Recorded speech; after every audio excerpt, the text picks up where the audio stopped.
I got back to Texas after 7 straight weeks of disaster relief with one goal in mind: get home, shower sleep, and forget the sound of generators and sirens for at least one night.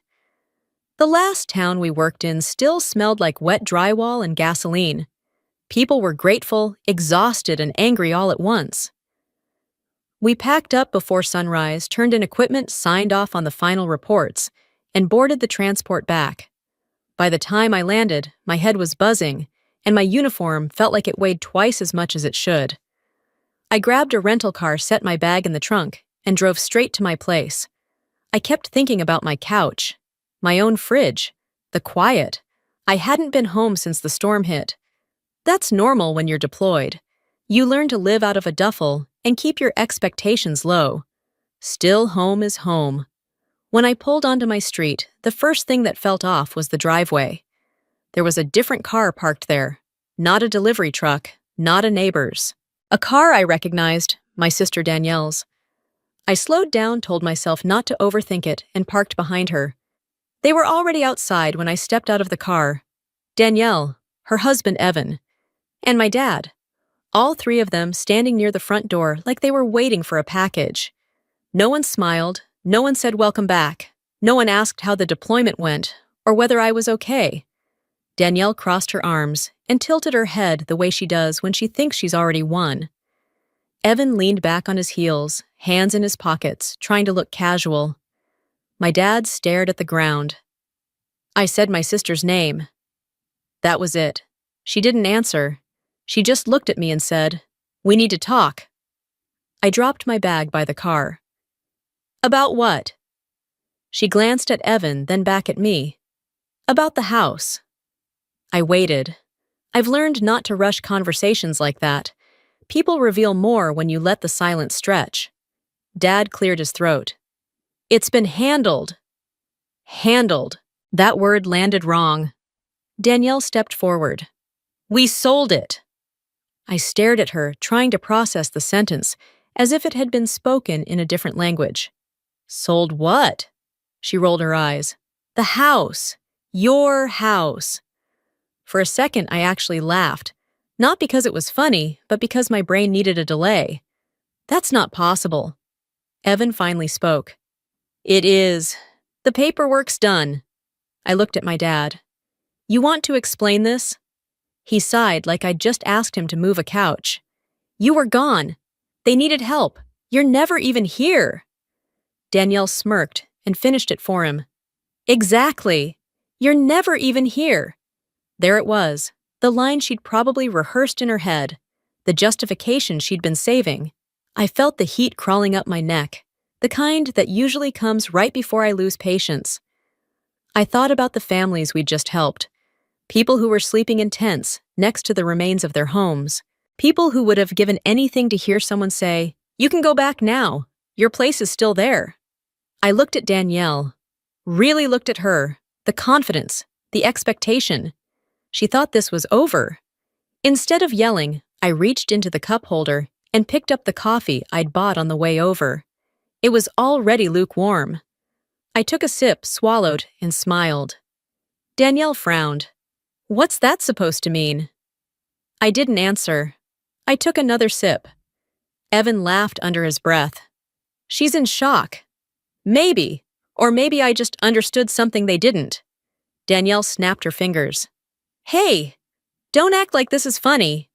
I set the cup back down on the roof of the car. Who's the buyer? She hesitated. Just for a second. What? The buyer, I repeated. Who is it? Dad looked up. Why does that matter? Because I asked, I said. Evan shrugged.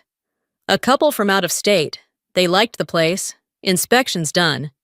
Danielle added, closing is tomorrow.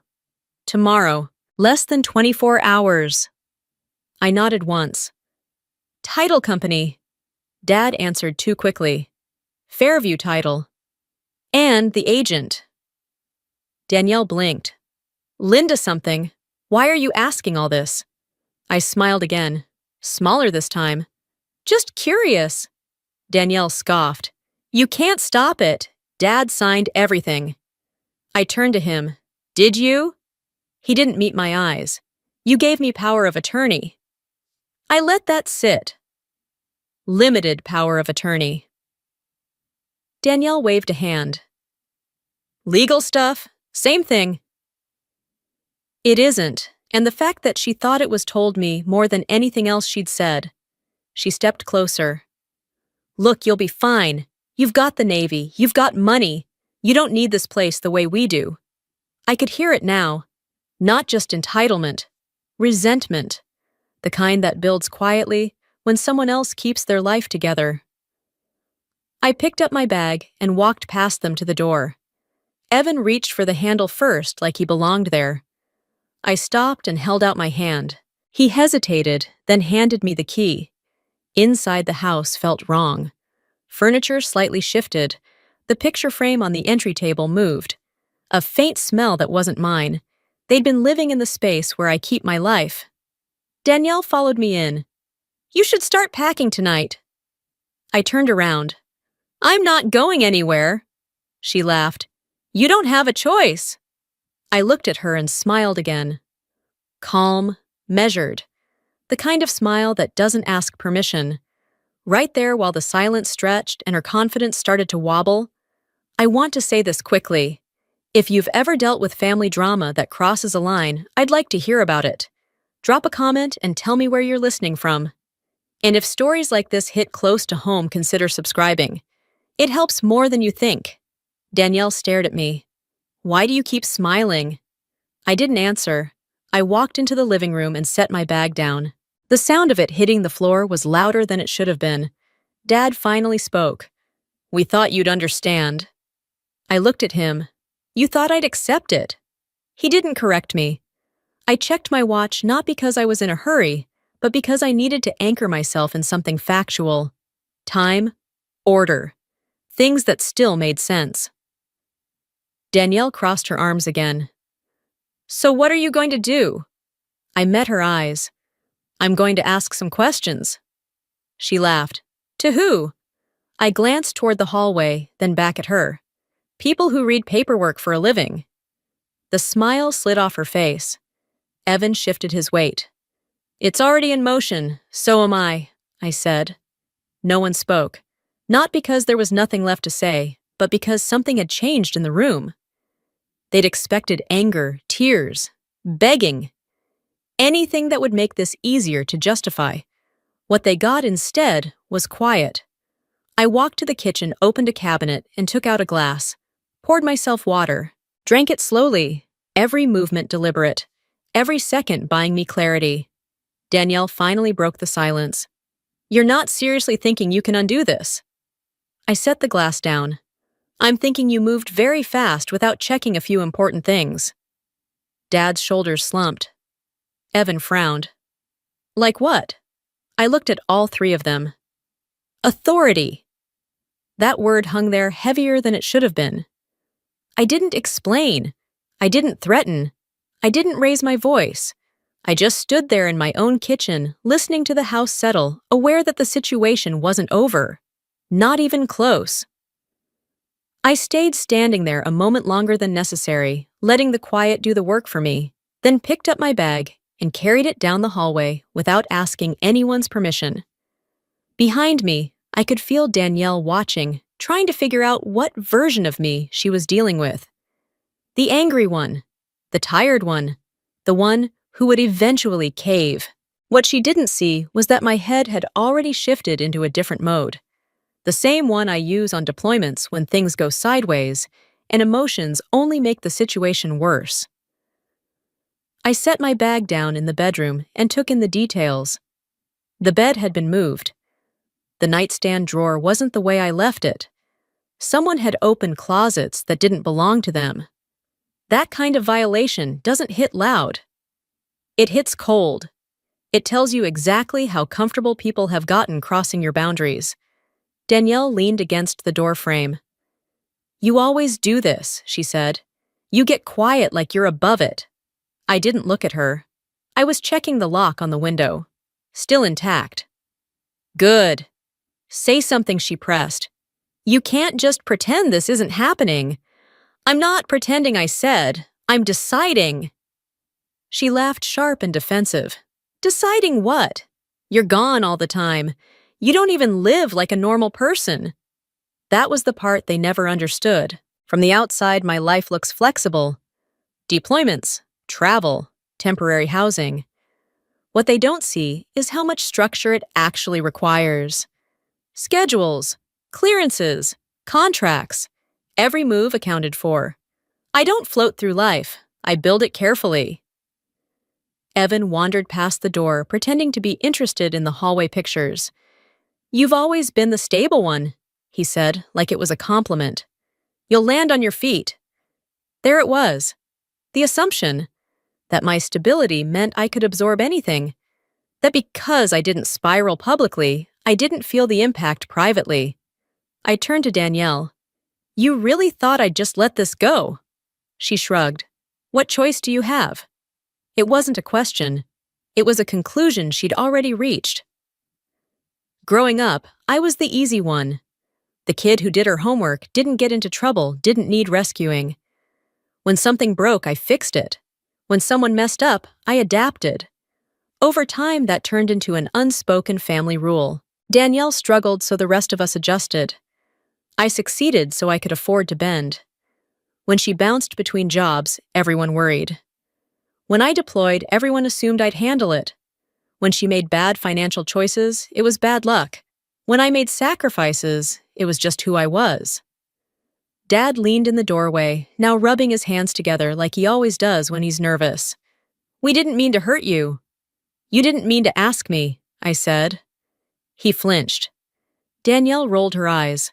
Stop making it dramatic. You weren't even using the place, that word again. Using, like a home is something you lease emotionally. I stepped past her and walked back into the living room. I needed to see the whole space. The shifted couch, the lamp angled differently. Evidence of conversations held where I should have been the one deciding. Danielle followed. We needed the money. I figured, I said. Evan's jaw tightened. You don't know what it's been like. I know exactly what it's been like, I said. I just didn't choose your solution. He opened his mouth, then closed it. Dad looked between us like he was waiting for someone else to take control of the moment.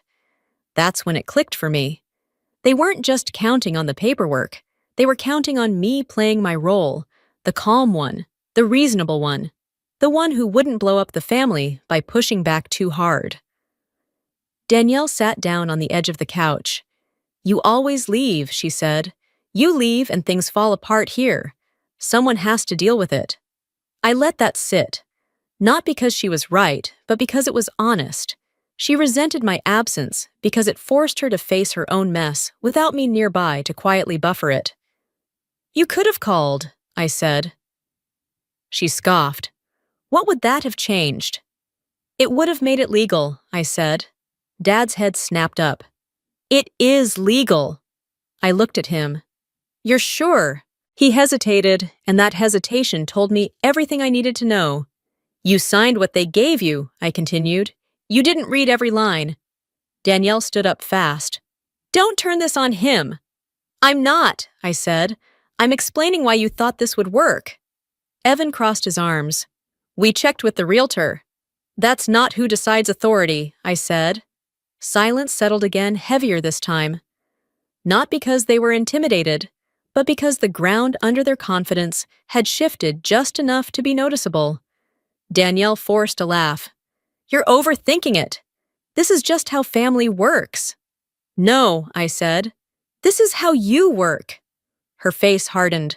You think you're better than us because you wear a uniform. I think I understand consequences because I've lived with them, I said. Dad finally spoke, his voice tired. We didn't think you'd fight us. That was the truth of it. Not that they thought they were right. That they thought I wouldn't resist. I looked around the room one more time. The place where I'd planned to come home and decompress. Where I'd imagined sleeping in my own bed after weeks of cots and shared showers. That version of the night was gone.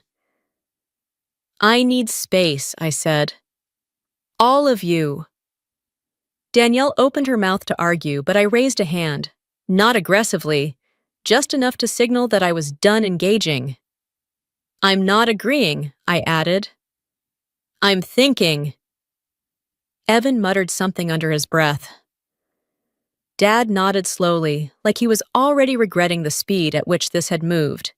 As they gathered their things, Danielle paused by the door. You're not as calm as you think you are. I met her eyes. I'm calmer than you want me to be. She didn't respond.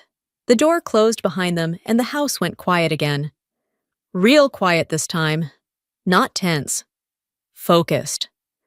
I sat down at the dining table and pulled out my phone. Not to call anyone in the family, not to vent.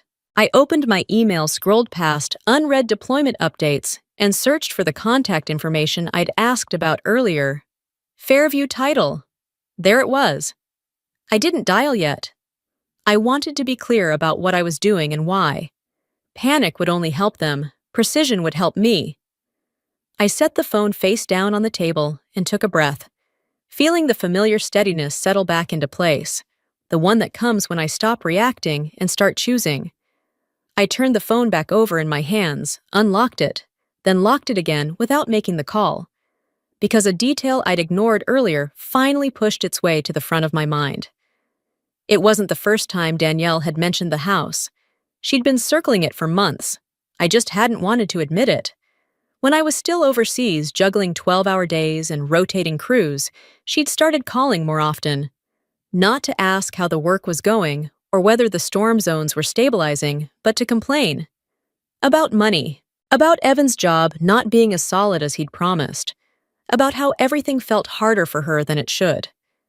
I'd listened the way I always did, half-focused, mentally filing it under family noise, telling myself I'd deal with it when I got home. One night, after a long day coordinating temporary power for a neighborhood that still smelled like floodwater, she asked me something that felt casual at the time. So what are you even doing with the house these days? I remember leaning against a concrete wall helmet tucked under my arm, thinking she meant small talk. It's my place, I said. Same as always. She hummed into the phone. Seems like a waste to just leave it empty. I shrugged it off. It's not empty. It's mine. She didn't argue. She just said okay in that tone she uses when she's already filed the information away for later. A week after that, Dad called. His voice was overly calm, which is usually how I know something's off. He asked if I still had all my paperwork digitized. Deeds, insurance, old forms. I told him yes. Everything's stored securely. Why? Just checking, he said too quickly. With you being gone and all. That phrase stuck with me now in a way it hadn't then. Another call came a few days later, this one from Evan. He didn't bother with a greeting. He launched straight into a story about a business opportunity that hadn't panned out and how unpredictable the market had become. I listened for exactly 3 minutes before he slid the real question into the conversation. Your place is paid off, right? I remember staring at the floor of the temporary housing unit, a bare room with mismatched furniture and a flickering overhead light. Why do you ask? Just curious, he said. It's impressive. You've always been good with money. That wasn't curiosity, that was inventory. At the time, I told myself I was being paranoid. People ask stupid questions when they're stressed. Family asks even worse ones. But there was one moment I couldn't explain away, no matter how hard I tried. It was late on my side, early morning back home. I called Dad on a whim, needing to hear a familiar voice after a day that had gone sideways. He answered, but his attention was split. I could hear Danielle in the background, her voice sharp and irritated, like she was arguing with someone just out of reach of the phone. I said his name twice before he responded. What's going on? I asked. Nothing, he said. Too fast again. I heard papers rustling. A chair scrape. Evan's voice low and close. She doesn't even need it. There was a pause. Long enough that I knew they'd realized the phone hadn't been muted. Dad cleared his throat. Just the TV, he said. You know how loud those ads get. It was a bad lie. A lazy one. I didn't call him out. I told myself I was tired, that I was hearing things, That stress makes you suspicious. Looking back now, I see it clearly. They weren't whispering about hypotheticals. They were testing comfort levels, seeing how far they could go without me pushing back. The power of attorney I'd signed years ago was supposed to be boring, limited, administrative. Something to make life easier when I was gone. Pick up certified mail, handle minor maintenance issues. Nothing more. I trusted Dad with it because he'd never given me a reason not to, and because I didn't think anyone would try to stretch it into something it wasn't. Danielle had asked about it once too. Slipped into conversation like an afterthought. Dad handles your stuff when you're gone, right? Some of it I'd said. She laughed. Must be nice. At the time I thought she meant trust. Now I know she meant access. Sitting there at my dining table, phone warm in my palm, I let those moments line up in my head without softening them. The questions, the comments. The way they spoke about the house like it was a resource instead of a boundary. They didn't wake up one day and decide to sell my home. They eased into the idea until it felt reasonable to them, until it felt justified. Family helps family. You're strong. You'll be fine. You don't even live there. Each sentence shaved a little more off the edge of what they knew was wrong. I stood up and walked into the hallway, stopping in front of the framed photo near the bathroom. It was from years ago. Danielle and me at a barbecue, arms around each other, both smiling for the camera. She'd always been good at smiling for an audience. I wondered when that version of us had stopped being real. The truth settled in quietly.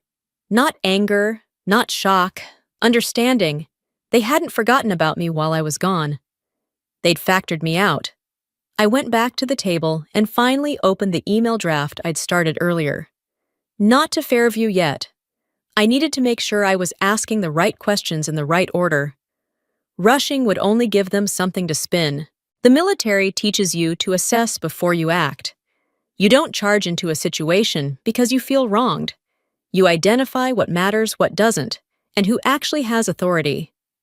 Authority. The word came back to me steady and clear. I checked the cloud folder where my documents were stored and pulled up the power of attorney. Read it line by line. Not skimming, not assuming, just reading. Maintenance, mail, information. No transfer rights, no sale authority, nothing even close. My pulse stayed even as I scrolled. That was good. It meant I wasn't guessing anymore. I imagined Danielle standing in the living room earlier, confident and loud, insisting everything was already done. Imagined Evan backing her up, counting money that wasn't his yet. Imagined Dad signing documents he didn't fully understand because he wanted to fix a problem quickly and avoid conflict. They'd moved fast, faster than they should have, and speed has a way of exposing mistakes. I saved a copy of the document to my phone, then another to an external drive. Redundancy matters, especially when trust has already failed. Outside the street was quiet. A neighbor walked a dog past the window. Ordinary life, unaware of the small legal mess forming inside my house.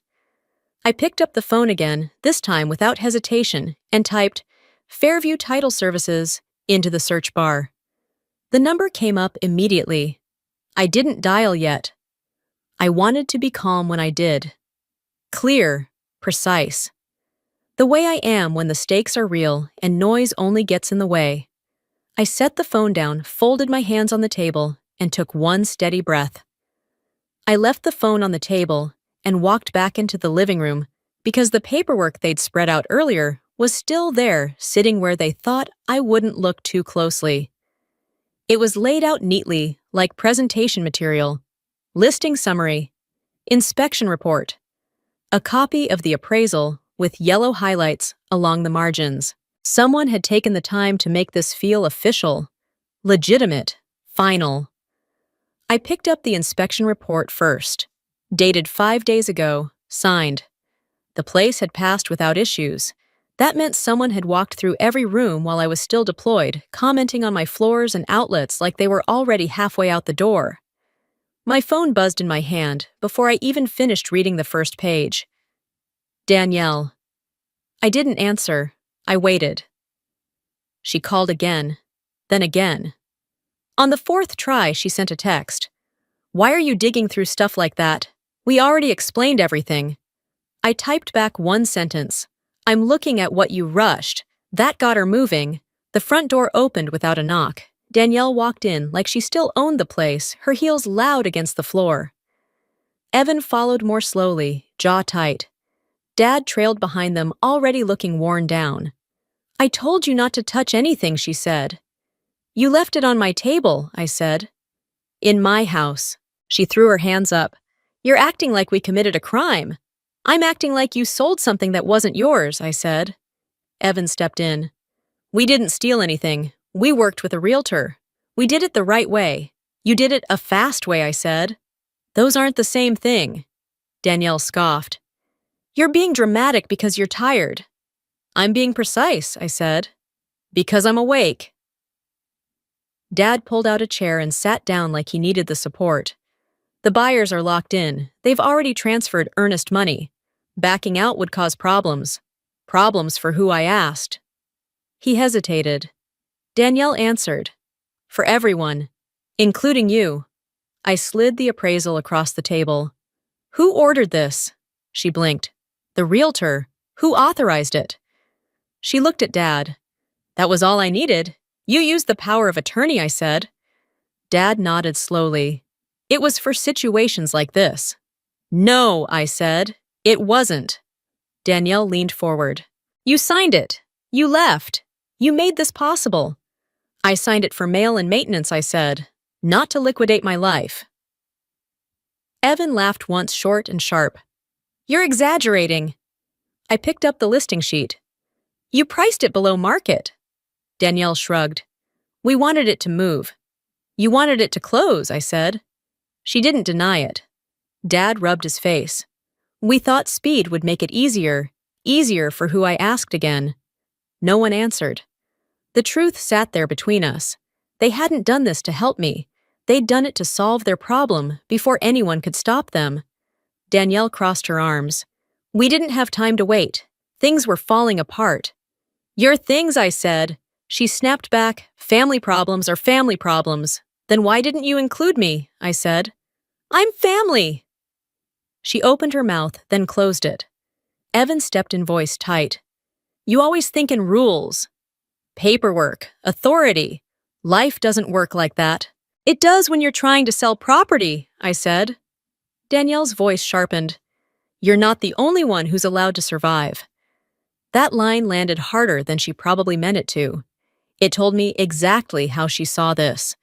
Not as a betrayal, but as a redistribution. Taking from the one who could handle it. Dad looked up at me, eyes tired.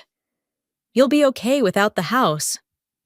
I don't want to be okay, I said. I want my say. Silence again. Different this time, not confusion, resistance. Evan broke it. The closing is scheduled for tomorrow morning. I nodded. What time? Danielle stared at me. Why do you care? You can't stop it. Answer the question, I said. 9, she muttered. Where? Downtown. Fairview. There it was again. Fairview title. The same name I'd already pulled up. Dad added, they already did the title search. Everything cleared. I kept my voice level. Did it? Yes. Under whose authority, I asked. Danielle slammed her hand on the table. Enough. You're trying to scare everyone with legal language. I'm trying to understand how you convinced yourselves this would hold, I said. Evan shook his head. This is pointless. We're done here. He stood already turning away. Not yet, I said. He stopped. Who has the proceeds earmarked to receive? I asked. Danielle laughed, but it came out brittle. That's none of your business. It's my house, I said. It's exactly my business. Dad swallowed. We plan to help them get back on their feet. With my equity, I said. He didn't argue. Danielle's voice dropped. You have a career, a paycheck, benefits. We don't. That doesn't make my house communal property, I said. She looked at me like I'd said something selfish instead of factual. Evan grabbed his keys. This is going nowhere. Dad stood slowly. We thought this would be easier. I know I said. That's the problem. Danielle paused at the door. You're going to make this ugly. I met her eyes. You already did. She scoffed and walked out. Evan followed. Dad lingered a moment longer, hands shaking slightly. I didn't mean for it to hurt you, he said. I believe you. I said, that doesn't change what you signed. He nodded, defeated, and left. The door closed and the house settled again. I gathered the papers into a neat stack and slid them back where they'd been. Not because I was done, but because I wanted everything exactly where they'd left it. I checked the time. Late afternoon. Enough hours left to act without rushing. I picked up my phone and unlocked it, thumb hovering over the number I'd already saved. Fairview Title Services. This time, I didn't hesitate. I dialed. The line rang once, then twice. A calm professional voice answered. Fairview Title, this is Monica. How can I help you? I straightened my tone even. My name is Brooke Lancaster. I'm calling about a property scheduled to close tomorrow morning. As she pulled up the file, I looked around the room one more time. The place where I had expected rest, the place that had been turned into leverage. Monica paused. Just briefly. I'm seeing something unusual here, she said. I smiled, but only to myself. I pulled a chair out and sat down at the table while Monica stayed quiet on the line, the soft sound of typing coming through the speaker like a metronome. I'm the owner of record, I said. I wasn't notified about this sale. She didn't interrupt. That told me she was already paying attention. Can you confirm the authority being used for the transaction? I asked, keeping my voice steady, professional, boring in the best way. There was a pause. Not long, just enough to matter. I see a power of attorney attached to the file, she said. It's listed as limited. Correct, I said. Limited. More typing. Then another pause, longer this time. Ms. Lancaster, she said carefully. The document here. Authorizes maintenance decisions and administrative handling. It does not authorize a transfer of ownership. I didn't react. I didn't thank her. I didn't celebrate. I just asked the next question. What happens if that document was used anyway? Her tone shifted, not alarmed but precise. We would need to stop the closing immediately and escalate for review. I looked down at my hands, steady on the table. Please do that. She didn't argue. I'll place a temporary hold on the file right now. We'll notify the closing agent and the buyer. Send everything to my email, I said. And note that I'm available to verify identity immediately. Yes, ma'am. The call ended cleanly. No drama, no raised voices, just process. I sat there for a moment after the line went dead, letting my shoulders relax for the first time since I'd pulled into the driveway. Not relief exactly. Control. The quiet kind that comes from knowing you didn't miss a step. My phone buzzed before I could even lock the screen. Danielle, I let it ring, then buzz again, then again. A text followed. What did you do? Evan says the title company called. I didn't reply. I stood up and walked into the kitchen, poured myself another glass of water, and leaned against the counter while my phone kept vibrating. It felt almost comical how fast confidence turns into panic when the paperwork stops cooperating. The email came through a minute later. Subject line: temporary transaction, hold, file review pending, clear, direct, no emotion. I forwarded it to a second account, then saved it offline. Habit. Documentation matters when stories start changing. The doorbell rang. I didn't answer. Danielle knocked this time. Harder. Brooke, open the door. I took a sip of water, set the glass down, and stayed where I was. She knocked again. This isn't funny. I walked to the door and opened it just enough to look at her. Her face was tight. Not angry yet. Stressed. The kind of stress that comes from realizing things are no longer going your way. What did you say to them? She demanded. I asked questions, I said. You had no right. I met her eyes. It's my house. She laughed high and sharp. You're trying to sabotage this. You sabotaged it when you ignored the limits of the document, I said. Evan appeared behind her phone in hand. The buyer's freaking out. Then you should stop promising things you don't control, I said. Danielle stepped closer. You think you're smarter than everyone. I think I read what I said. She stared at me like she wanted to say something cruel but couldn't find the angle. You always do this, she said instead. You make people feel stupid. I didn't make you do anything I said. You rushed. Dad's car pulled up behind them before either of us could respond. He got out slowly, already looking like he'd aged a year since this morning. What's going on? He asked. Danielle spun on him. She called the title company. He looked at me. Did you? Yes. His shoulders slumped. They said the closing might be delayed. Stopped. I corrected. Pending review? Evan swore under his breath. This was supposed to fix everything.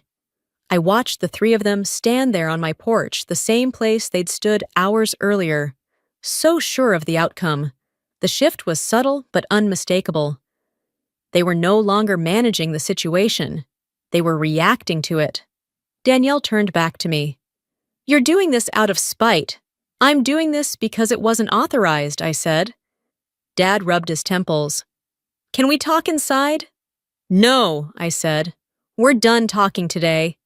Danielle scoffed. You're really going to do this to us?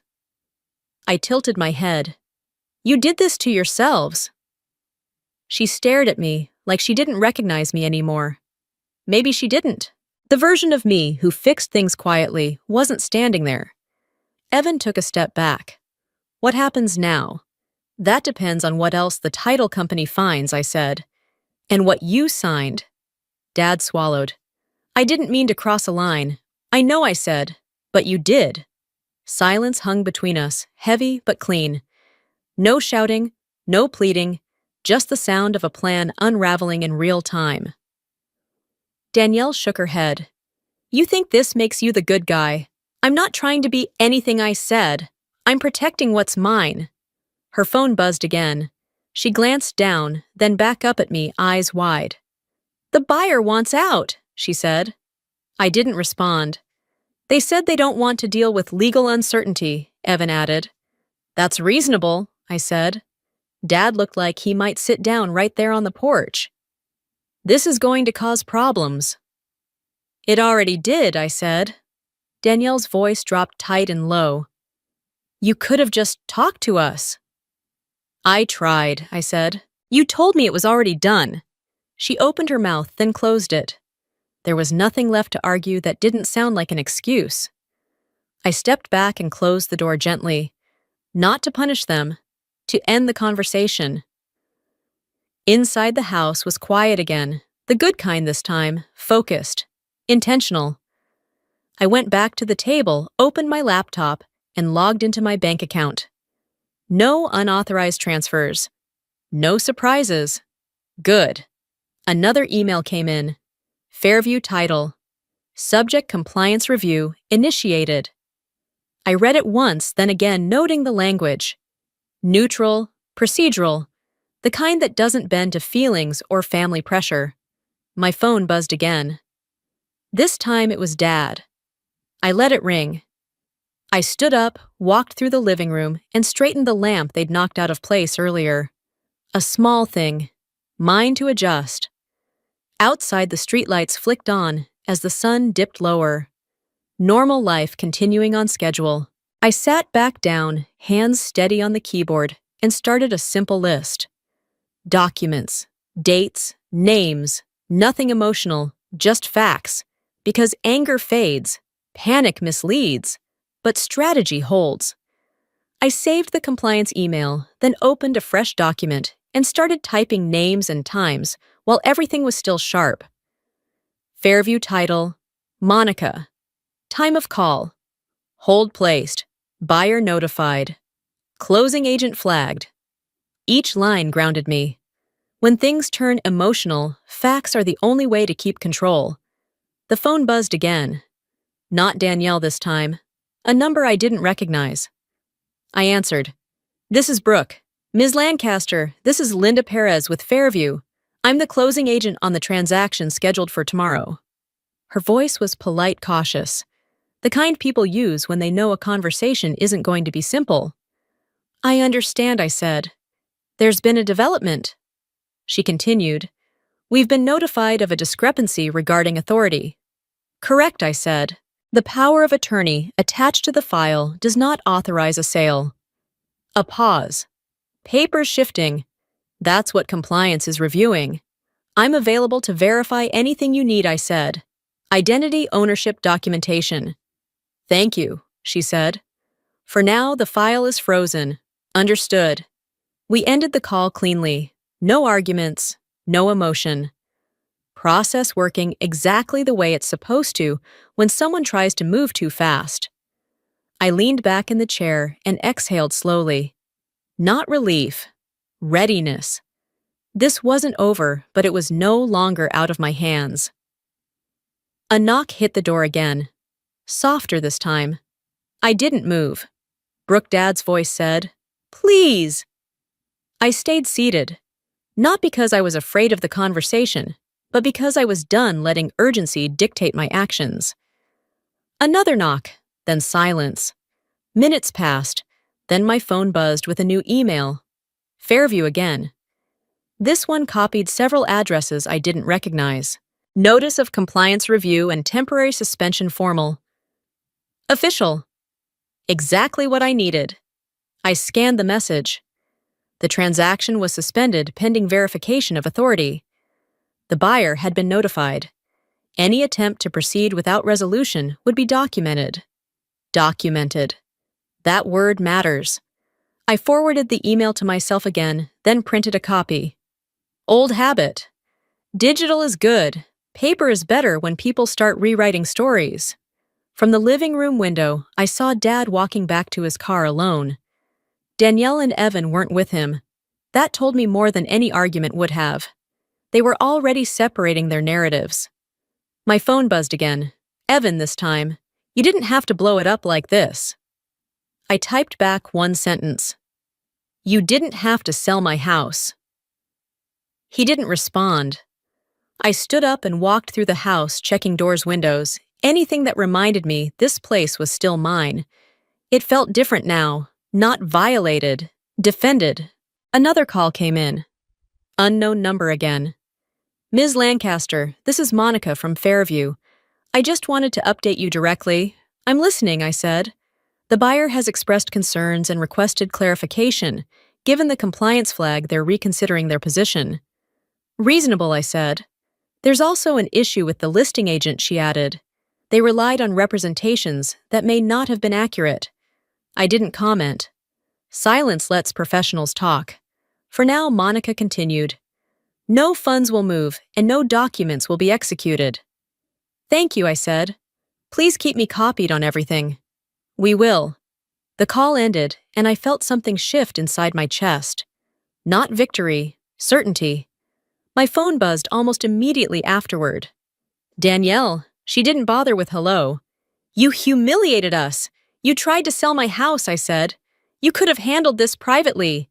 You told me it was done. She exhaled sharply. Evan's lender is asking questions now. That's between them, I said. You're enjoying this, she accused. I looked around the kitchen at the light, catching the counter just right at the stack of papers neatly aligned on the table. I'm not enjoying anything, I said. I'm fixing what you broke. She laughed bitterly. You always act like you're the only adult in the room. I'm the only one who didn't gamble with someone else's property, I said. Her voice dropped. You think this makes you better than me? It makes me the owner? I said. Silence on the line. Then she hung up. I set the phone down and didn't reach for it again. An hour passed, then another. I made dinner from whatever was left in the fridge, eating slowly at the table like I belonged there. Because I did. Another email arrived just after sunset. Fairview again. Short update. Buyer withdrawing pending resolution.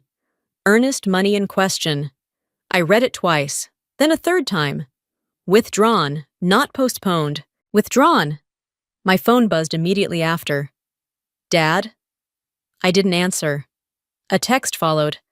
They're pulling out. This is bad. I stared at the message, then placed the phone face down. Outside, the streetlights flickered on. A neighbor laughed somewhere down the block.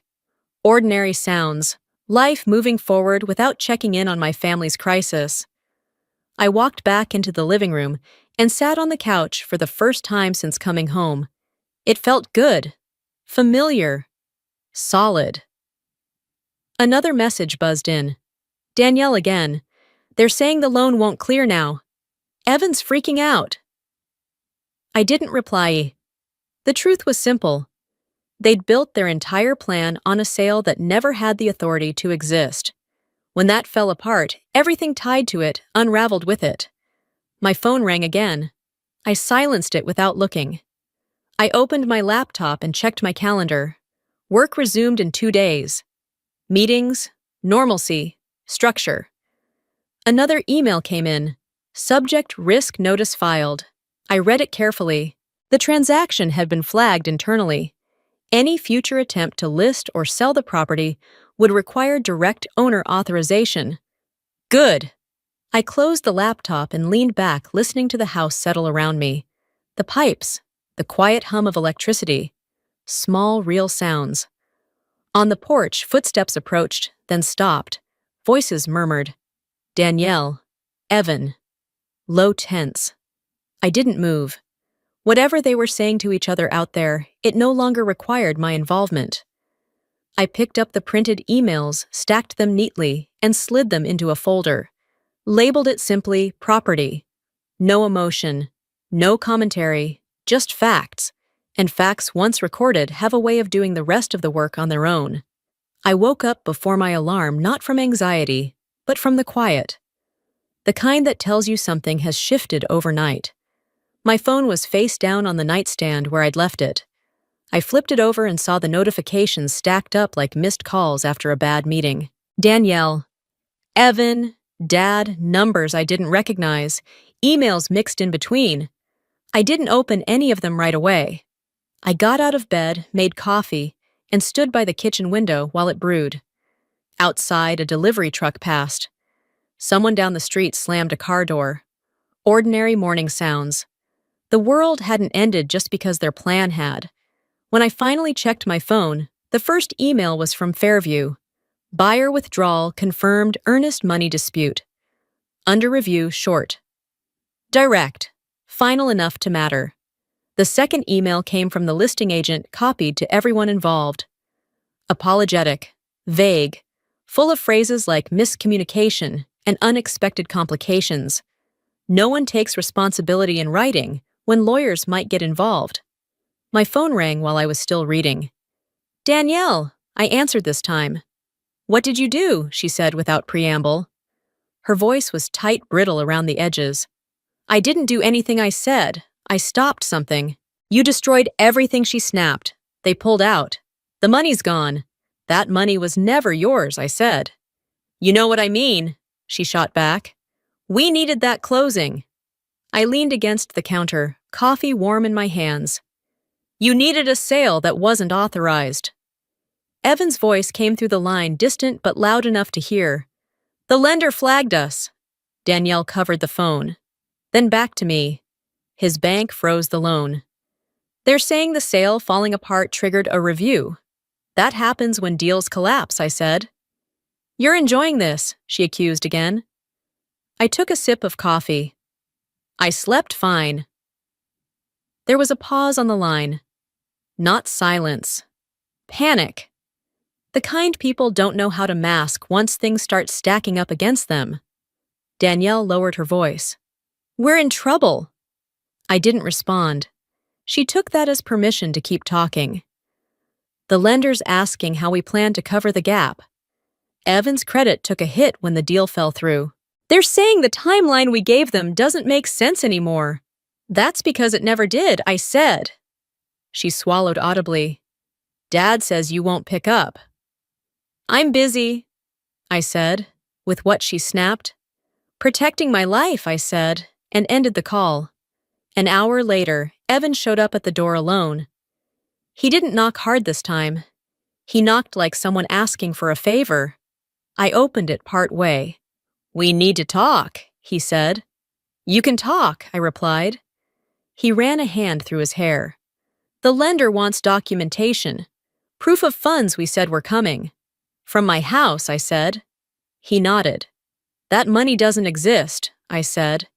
His jaw tightened. If we don't resolve this, they'll accelerate the loan. I leaned against the door frame. That's between you and them. He looked past me into the house. You don't have to do this. I almost laughed. Almost. You already did. He sighed. Danielle's not handling this well. That's not new, I said. He hesitated. Dad thought you might reconsider. Reconsider what I asked, letting you sell my house illegally. He didn't answer. I closed the door gently, not slamming it, just ending the conversation. Through the window, I watched him stand there for a moment, phone pressed to his ear, pacing the porch like the situation might change if he moved enough. It didn't. By noon, the messages shifted tone. Less anger, more desperation. Danielle texted, They're asking for explanations we don't have. Another from Evan. The lender wants a call. Dad finally left a voicemail. His voice was low, strained. They're saying foreclosure is a possibility if this doesn't get resolved. I replayed that message once, then archived it. I wasn't celebrating. I wasn't gloating. I was watching consequences unfold exactly the way systems are designed to make them unfold when people take shortcuts. In the afternoon, Fairview sent another update. The earnest money was being refunded to the buyer. The file would remain flagged due to misrepresentation. Any future transaction would require heightened verification. Flagged. That word again. I forwarded the email to myself and added it to the folder. Danielle called again. I didn't answer. She left a voicemail this time. Not yelling, crying. We're going to lose the house, she said. Everything's falling apart. I sat at the table and listened without rewinding. I didn't feel satisfaction. I felt distance, emotional distance. The kind that comes when you finally stop absorbing other people's chaos as your responsibility. Later that evening, Dad came by alone. I saw his car pull up through the window. He sat there for a while before getting out. When I opened the door, he looked smaller than I remembered. Not physically, emotionally, like someone who'd realized too late that good intentions don't protect you from outcomes. They're blaming each other, he said quietly. I figured, I replied. They're scared, he added. So was I said. When I found out you sold my house. He nodded. I didn't think it would collapse like this. That's because you thought the sale was solid, I said. It never was. He rubbed his hands together. Danielle thinks you wanted this. I looked at him. I wanted my house. He sighed. Evan's loan is under review. Without the sale, they don't have the cash flow they promised. I didn't respond. He looked up at me. Is there anything you can do? The question hung there, heavy and familiar. The old pattern waiting to be reactivated. Me stepping in. Me smoothing things over. I thought about the nights I'd slept on cots. The families I'd watched rebuild from nothing. The trust that had been broken without hesitation. I'm already doing something, I said. I'm not making it worse. He closed his eyes briefly. They might lose everything. I met his gaze. They almost took mine. He had no answer for that. We stood there in silence, the weight of reality settling into the space between us. Not dramatic, not loud, just heavy. Dad eventually nodded, like he understood something he'd avoided understanding before. I should go. I stepped back to let him pass. He paused at the door. I'm sorry. I know I said. That doesn't fix it. He left without arguing. That night, I sat on the couch and let the quiet stretch. No calls, no texts. Just the hum of the refrigerator and the occasional car passing outside. The deal was dead. The money was gone. And everything they'd stacked on top of it was starting to tip. I didn't need to push. Gravity was doing the rest. I didn't hear from anyone the next morning, which told me more than any angry message ever could. When people stop calling, it's usually because they've run out of arguments and started facing numbers instead. Deadlines, balances, letters that don't care about feelings. I spent the morning answering work emails and catching up on reports I'd missed while deployed. It felt grounding to slide back into that rhythm to deal with problems that had clear parameters and solutions. No one tried to guilt you into rewriting policy because they'd made bad choices. Around noon, my phone buzzed. A text from my aunt. Short and careful. "Your dad told me things are difficult. Just wanted you to know I'm thinking of you." I didn't reply, not because I was angry, but because I didn't want this turning into a family group discussion where responsibility gets diluted until no one owns it. By late afternoon, the updates started coming, whether I asked for them or not. Danielle's lender sent a formal notice. Evan forwarded it to Dad in a panic, who then forwarded it to me like it was something I needed to solve. I didn't open it right away. I could already guess what it said. Default language always sounds the same. Impersonal, final. When I did open it, I was right. Missed payments, misrepresentation. Acceleration clause triggered. A timeline that no longer bent to excuses. That night, Danielle showed up unannounced. She didn't knock. She stood on the porch until I opened the door. Her eyes were red makeup smudged. Confidence stripped down to raw fear. "You're really going to let us lose the house," she said. I leaned against the doorframe. "You're losing the house because you lied to a lender." She shook her head. "We wouldn't be here if you hadn't interfered." "I didn't interfere," I said. I corrected. She laughed, broken and sharp. "You always do that. You always act like you're above it all." "I act like an adult," I said. She stepped closer. "You could help. You have savings. You have credit. You could loan us something to get through this." There it was, the pivot, from anger to need. "No," I said. Her face twisted. "You're punishing me." "I'm not saving you," I said. "There's a difference." She stared at me like she'd never heard that sentence before.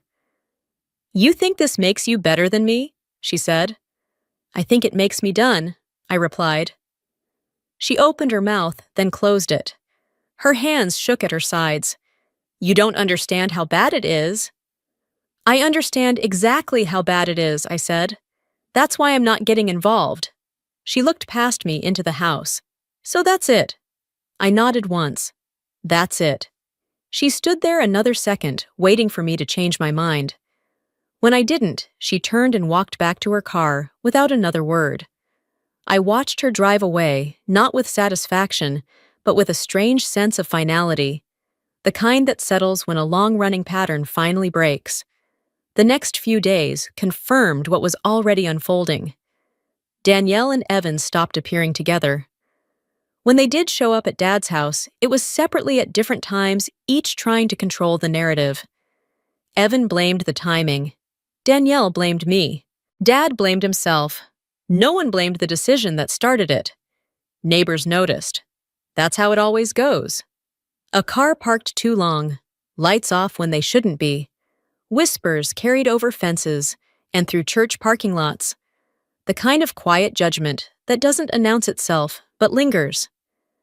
Danielle stopped answering calls from people she used to lean on. Evan's business contacts went quiet. No one wants to be associated with instability once it's labeled. Dad called me twice one evening. I didn't answer. He left a voicemail the second time. "They're fighting constantly. I don't know how to help them." I listened once, then deleted it. Helping them was never my role. It had just been assigned to me without consent. On Friday, I got another email from Fairview. The compliance review was closing. The file would remain flagged. No further action required on my end. That was it. Clean, final, no loose ends. I printed the email and added it to the folder. That evening, Dad came back again. This time, he didn't knock. He stood on the porch like he wasn't sure he was welcome. I opened the door and stepped outside, closing it behind me. "They're going to lose the house," he said quietly. I nodded. "I know. They're blaming each other," he added. "Danielle says Evan pushed it. Evan says Danielle pressured him." "That tracks," I said. He looked at me, eyes tired. "You could step in." "I won't," I said. He swallowed. "You're really serious about this boundary?" "Yes," I said, because the last one was ignored. We stood there in silence, not angry, not confrontational, just honest. "I thought protecting Danielle was my job," he said finally. "And I thought protecting my home was mine," I replied. He nodded slowly. "I see that now." I didn't respond. Insight doesn't undo damage, it just explains it. He left a few minutes later without asking anything else. Inside, I cooked dinner and ate at the table, listening to the house hum around me. It felt steadier than it had in days. Not because everything was resolved, but because nothing was being avoided anymore. Later that night, my phone buzzed with a final message from Danielle. "I can't believe you let this happen." I read it once, then set the phone down. For the first time, her disappointment didn't feel like something I needed to carry. It felt like something she finally had to sit with herself. Outside, the neighborhood settled into its usual quiet. Porch lights clicked on. Someone laughed down the street. Life continued indifferent to the collapse of a plan built on shortcuts and assumptions. I sat back on the couch and let the quiet stay quiet. No fixing, no rescuing, no rewriting reality to make anyone more comfortable. Just consequences unfolding at their own pace. I met my dad on a Sunday afternoon because that was the only time he asked without sounding like he was bracing for impact. He didn't suggest coming inside. He didn't bring paperwork or updates. He just stood on the porch of his place, hands folded in front of him, waiting. The house behind him looked the same as it always had. Trimmed lawn, quiet street. No visible signs of everything that had fractured beneath the surface. I parked, stepped out of the car, and walked up without rushing. He nodded when he saw me, relief flickering across his face before settling into something heavier. "Thank you for coming," he said. I nodded back. "You said you wanted to talk." We sat on the steps, not close enough to touch. Close enough to hear each other breathe.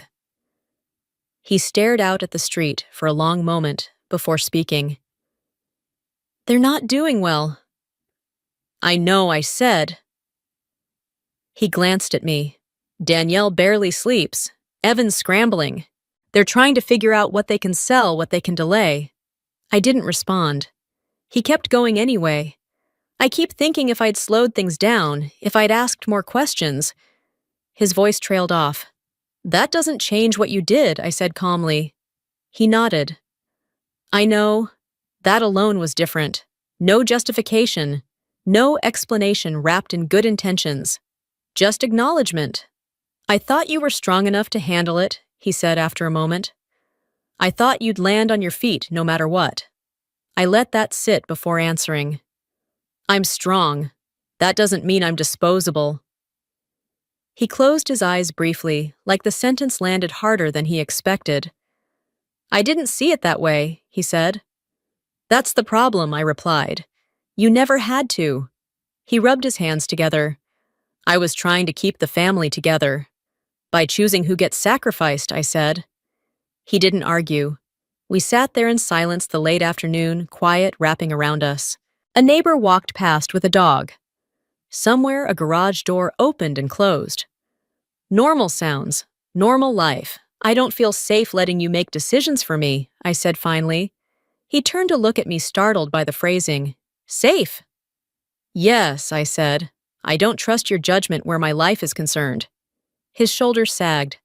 "That hurts." "I know," I said. "So did coming home to find my house sold." He swallowed. "What do you want from me?" I thought about that carefully. Not what would make things smoother. Not what would ease his guilt. What was actually true. I want space, I said, and I want you to respect it. He nodded slowly. For how long? As long as it takes, I said. I need to rebuild trust. And that doesn't happen because someone feels bad. He stared at the ground. Danielle thinks you're abandoning the family. I'm stepping away from dysfunction, I said. There's a difference. He looked up again. Is there anything I can do to fix this? Not right now, I said. You can stop asking me to save them. His jaw tightened. They're my responsibility. They're adults, I said. So am I. The words hung between us, firm and unmoving. I raised you better than this, he said quietly. Not accusing, just sad. You raised me to take responsibility, I replied. I'm doing that. He nodded once like something inside him finally aligned. We sat a while longer without speaking. The sun dipped lower, casting long shadows across the driveway. I felt steady. Not cold. Not angry. Just clear. When I stood to leave, he stood too slower than usual. I'm sorry, he said again. For what it's worth. I believe you, I said. That doesn't mean things go back to how they were. He accepted that without pushing.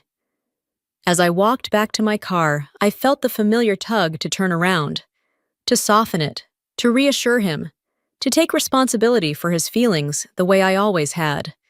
I didn't. I drove home with his windows cracked, letting the air move through the car.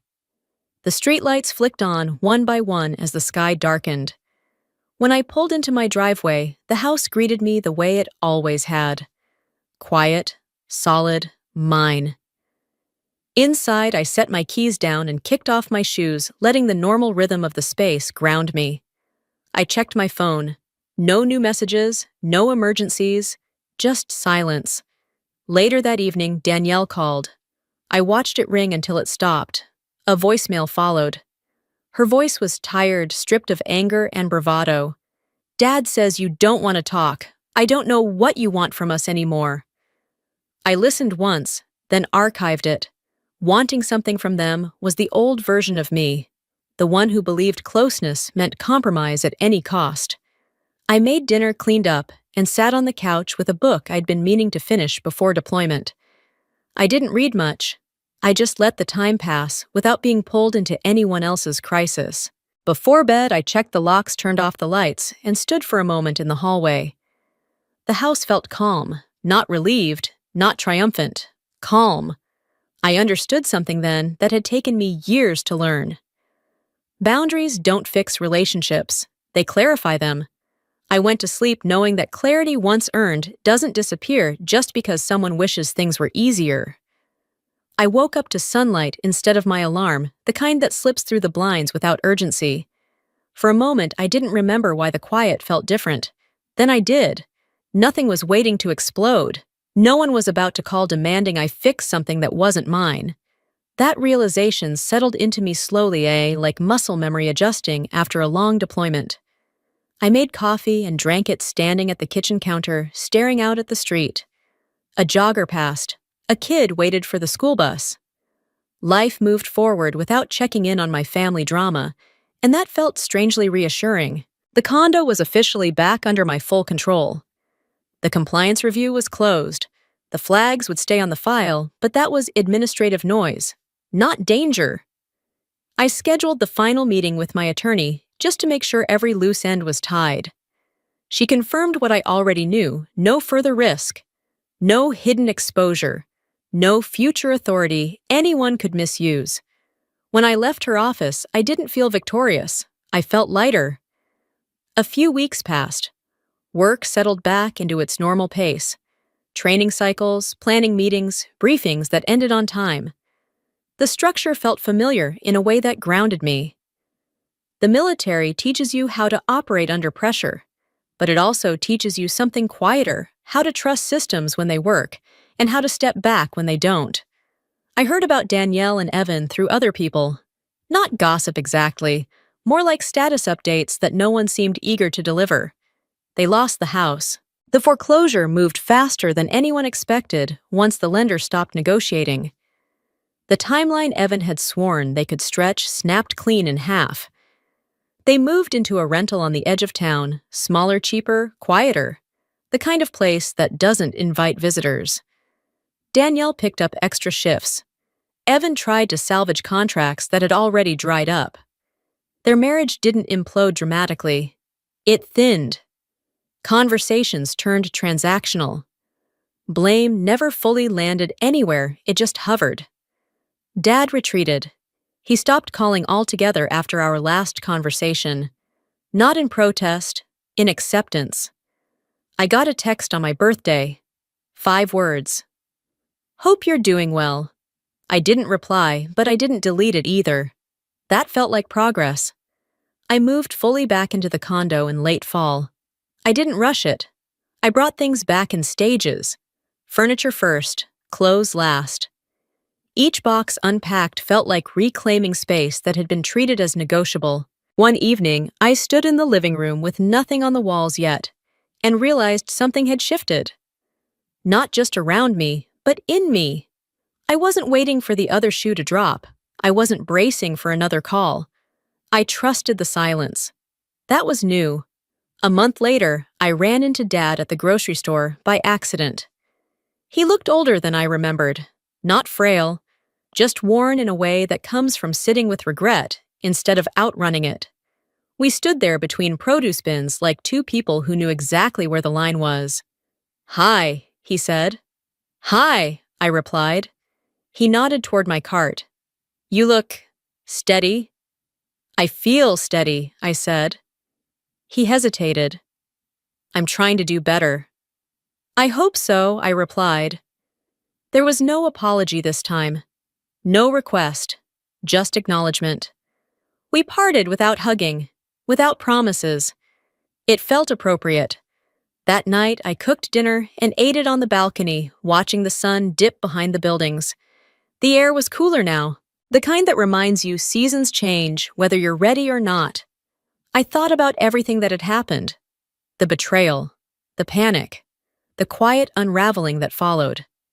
None of it felt raw anymore. It felt processed. I understood now that revenge doesn't always look like confrontation.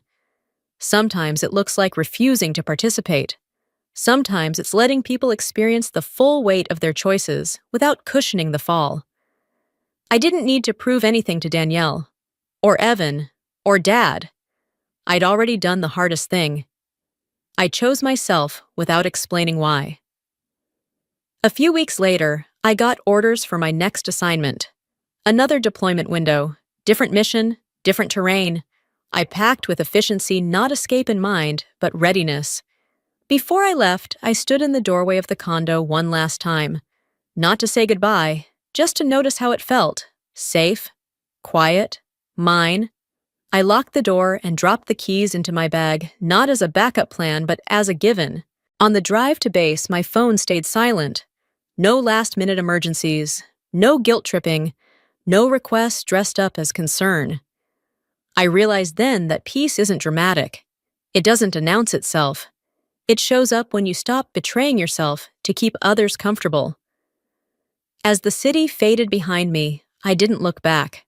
Not because I was angry, but because there was nothing left there pulling at me. Some things break families apart.